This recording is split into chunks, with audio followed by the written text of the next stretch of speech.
नमो कृष्ण मित्रों। कहा जाता है कि मौत जीवन की सबसे बड़ी सच्चाई है।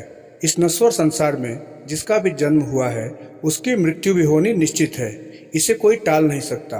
और इस संसार में धरती पर अपने जीवन का काल समाप्त करने के बाद जब व्यक्ति की आत्मा शरीर को त्याग देती है तब उसका अंतिम संस्कार किया जाता है, जिसके अंतर्गत उस मृतक व्यक्ति के शव को वेद मंत्रों के साथ अग्नि के हवाले कर दिया जाता है।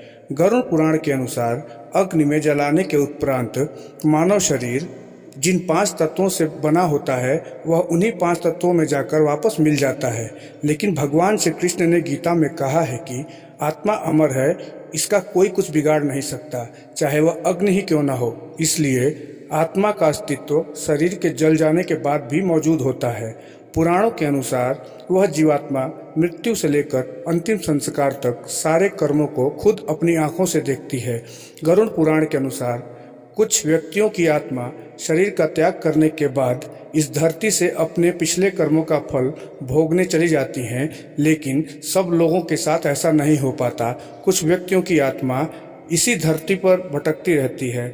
गरुड़ पुराण में बताया गया है कि मृत्यु के बाद भी कुछ लोगों की आत्मा का अपने परिवार के सदस्यों के साथ मोह बना रहता है। अपने परिजनों के मोह में वह आत्मा उनके आसपास ही भटकती रहती है। पुराणों के अनुसार शव का दाह संस्कार करके मृत व्यक्ति की आत्मा को यह संदेश दिया जाता है कि अब तुम्हारा जीवित लोगों से और तुम्हारे परिजनों से संबंध तोड़ने का समय आ गया है।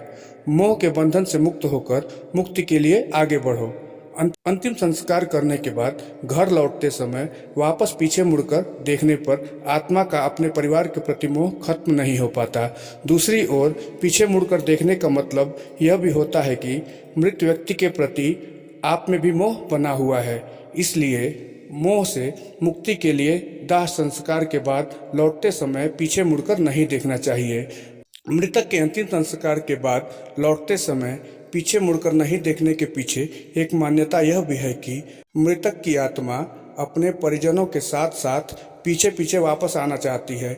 बार बार पीछे की ओर मुड़कर देखने पर मृतक की आत्मा जीवित व्यक्ति के अंदर प्रवेश कर सकती है और उसे सता सकती है। बच्चे आत्माओं के प्रभाव में जल्दी आ जाते हैं, इसलिए शमशान से लौटते समय बच्चों को सबसे आगे रखना चाहिए और जहां तक हो सके तो बच्चों को साथ लेकर शमशान ही नहीं जाना चाहिए।